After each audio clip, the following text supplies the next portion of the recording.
여러분 안녕하세요. 말씀 묵상입니다. 우리는 찰스 스펄전 목사님의 설교를 통해서 마태복음 13장 7절과 22절의 말씀을 가시떨기 위에 떨어진 씨앗이라는 제목으로 읽고 묵상하고 있습니다. 자, 먼저 본문의 말씀을 읽겠습니다. 더러는 가시떨기 위에 떨어짐에 가시가 자라서 기운을 막았고, 가시떨기에 떨어졌다는 것은 말씀을 들으나 세상의 염려와 재물의 유혹에 말씀이 막혀 결실하지 못하는 자요. 아멘. 우리가 앞선 시간에 살펴봤던 설교에서 스펄전 목사님은 오늘 이 시대에 신앙을 고백하는 많은 그리스도인들 가운데 어째서 많은 사람들이 가시떨기가 나는 땅과 같은가에 대해서 말하기를 가시떨기를 온전히 제거하지 못했기 때문이라고 말했습니다. 철저한 죄의 각성이 없었다는 것이죠. 바른 쟁기질을 한 밭이 가장 좋은 곡식을 자라게 한다는 것입니다.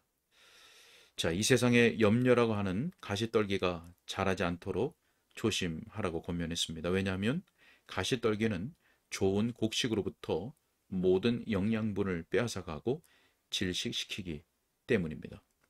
자, 오늘 계속되는 내용을 우리가 함께 읽고 묵상하도록 하겠습니다. 자, 재물에 대한 욕심을 느끼는 자들이 있습니다. 우리 주님께서는 부라고 말하지 아니하고 재물의 속임수라고 말씀하십니다. 두 가지 일이 함께 갑니다. 풍부는 항상 속임수를 가지고 있습니다. 부는 사람들에게 부요함을 얻으라고 속입니다. 어떤 소득에 대한 전망이 앞에 있을 때에 사람들은 이를 매우 불공정하게 판단하게 되는 것입니다. 어떤 사람의 사정을 듣고 있는데 동전이 딸랑거리는 소리가 들리면 그 귀는 세상을 전혀 다르게 보게 되는 것입니다. 사람들은 정직하면 손해를 볼 수 있습니다. 그래서 사람들은 미심쩍은 방법을 취합니다. 우리의 행동 노선이 손실이냐 이익이냐에 따라서 결정되어서는 안 됩니다. 하늘이 무너진다 할지라도 옳은 일을 해야 합니다. 자, 부를 얻게 될 때에 부는 매우 속이는 특성을 가지고 있습니다. 왜냐하면 부는 사람들 속에 많은 악을 낳기 때문입니다. 어떤 사람은 교만을 추구해 나갑니다. 그러나 자기는 겸손하다고 생각합니다. 그는 자신이 스스로 만들어진 존재로 생각하고 자기를 만든 자신을 숭배하는 것입니다. 여러분, 사람이 자기를 지은 자를 숭배하는 것이 자연스럽지 않습니까? 마음으로 그는 이렇게 생각합니다. 나는 이제 저명 인사다. 나는 수중에 돈 한 푼 없이 이곳에 올라왔다. 이제 나는 거리 전체를 살 수 있다. 여러분, 사람들은 마땅히 그러한 류의 사람들을 존중해야 합니다. 비록 그가 자기 돈을 매우 괴상한 방식으로 벌었다 할지라도 그렇지 않습니까? 지금 돈을 어떤 방식으로 벌었느냐는 전혀 문제 삼지 않습니다. 돈을 벌기만 했으면 대단히 부러워하는 사람들이 많습니다. 재리의 욕심 때문에 그 사람들은 감탄할 것입니다. 교만과 함께 부유한 회사를 이룩하고 싶은 소원이 생겨나고 허망한 회사를 차리고 싶은 생각이 들어오는 것입니다. 그래서 신앙은 다시 심각한 손상을 입습니다. 마음에는 이 세상과 그 보화를 우상시하는 심사가 자라나기 쉽습니다. 나는 돈을 사랑하지 않는다. 모든 악의 뿌리가 돈에 있는 것이 아니라 돈을 사랑하는 데 있는 것이다. 자, 정말 그렇습니다. 그러나 여러분이 돈을 사랑하지 않는다는 것을 확신합니까? 돈을 향해서 여러분의 생각이 줄다름 치고 있습니다. 오히려 돈을 보면 얼른 껴안을 것입니다. 돈과 작별하는 것이 어렵다는 것을 알 것입니다. 그렇다고 해서 제가 여러분을 송사할 생각은 없습니다. 다만 부가 알아채기도 전에 그 사람의 마음을 장악한다는 사실을 인식해야 합니다.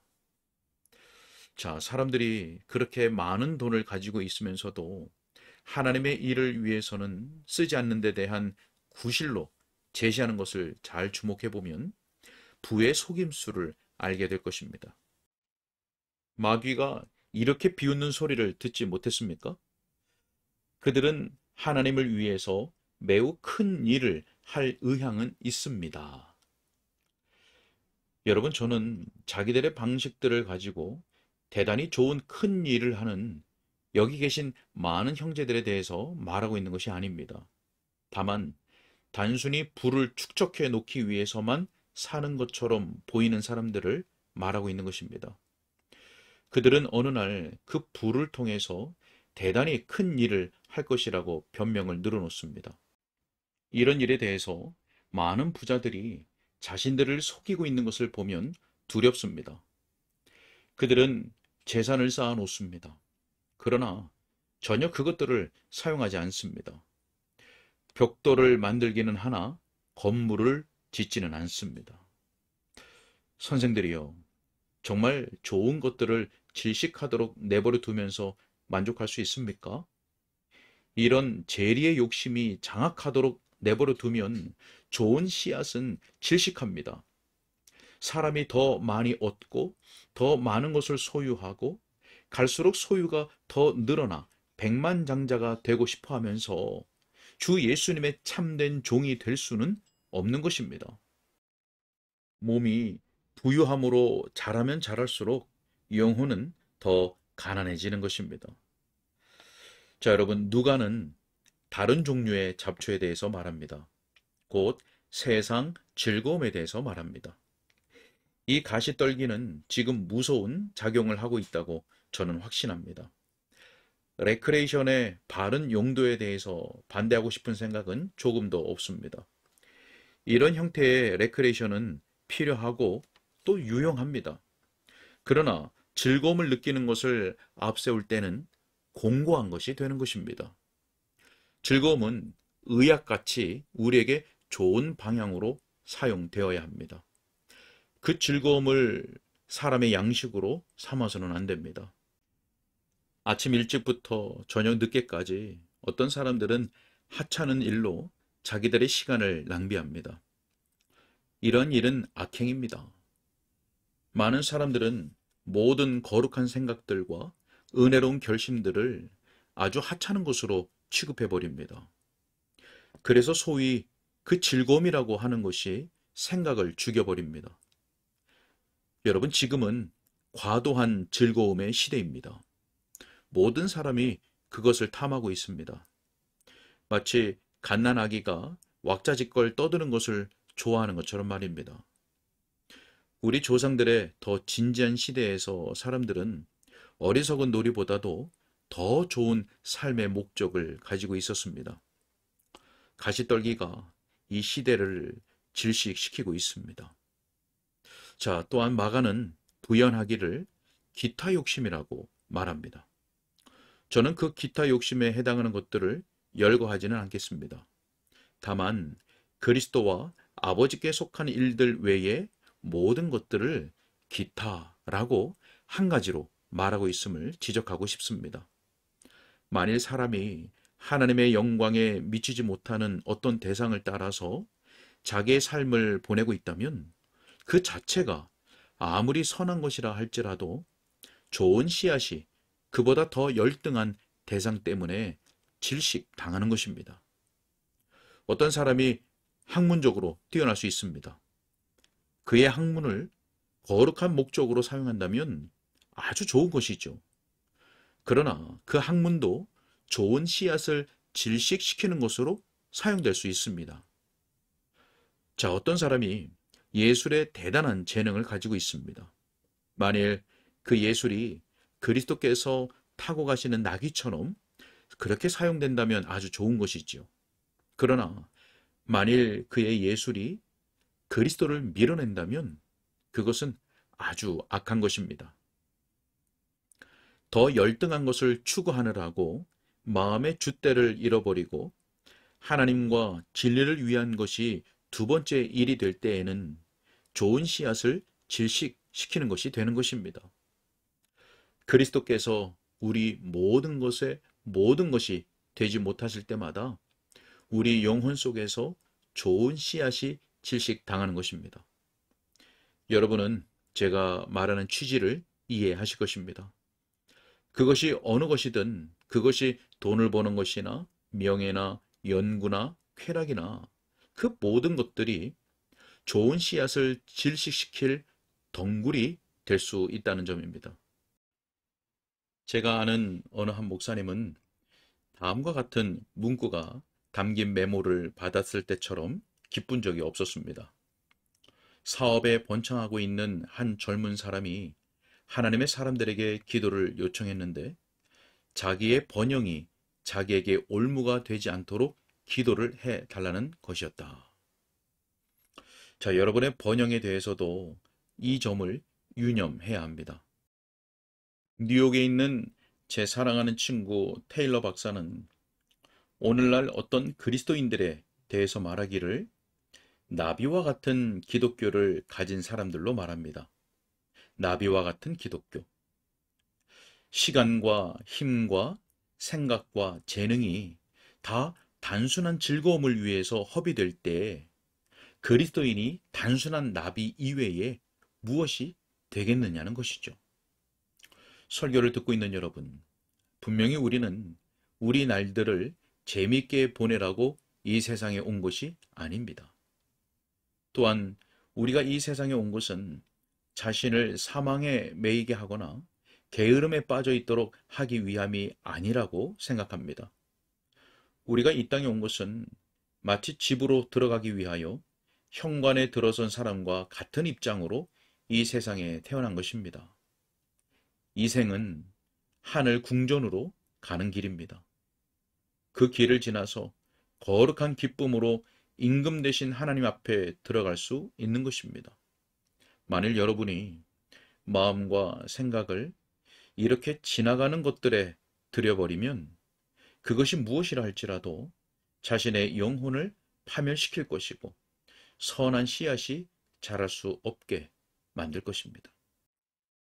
자, 이제 저는 마지막으로 그 결과가 무엇인지를 주목함으로써 이 설교를 마무리 지으려고 합니다. 씨앗이 열매를 맺지 못했습니다. 가시떨기가 씨앗이 나오지 못하게 하거나 씨앗이 거기서 다른 곳으로 날아가게 하지는 못했습니다. 씨앗은 떨어진 자리에 남아 있었습니다. 그러나 가시떨기가 씨앗을 질식시켰습니다. 여러분의 사업과 여러분의 염려와 여러분의 즐거움이 여러분의 믿음을 뿌리채 뽑아 버리지 못할 수도 있습니다. 여전히 믿음이 거기에 그대로 있을 수 있습니다. 그러나 이런 것들이 여러분에게 더 좋은 느낌을 막아버립니다. 호흡이 곤란한 사람은 좋은 일을 할 수 없습니다. 도둑이 집에 침입하고 자기가 가지고 있는 소유를 도둑에게 빼앗기지 않으려고 애를 쓴다 할지라도 호흡이 곤란하면 무엇을 할 수 있습니까? 그는 다시 호흡을 원활하게 할 때까지 기다려야 합니다. 우리 주위에 믿음을 질시시키는 요소들이 얼마나 많습니까? 물론 믿음이 살아 있을 수는 있습니다. 그러나 그것이 그러한지 아닌지에 대해서는 잘 모르겠습니다. 그러나 믿음의 얼굴이 매우 검게 보입니다. 하나님께서 여러분의 신앙이 질식당하는 데서 벗어나도록 은혜를 주시기 바랍니다. 오늘은 여기까지 읽겠습니다. 네, 오늘은 주님께서 재물에 대한 욕심이라고 말씀하신 가시떨기에 대해서 살펴보았습니다. 재물은 매우 속이는 특성을 가지고 있습니다. 왜냐하면 사람들 속에 많은 악을 낳기 때문이죠. 재물의 욕심을 내버려 두면 좋은 씨앗은 질식하고 맙니다.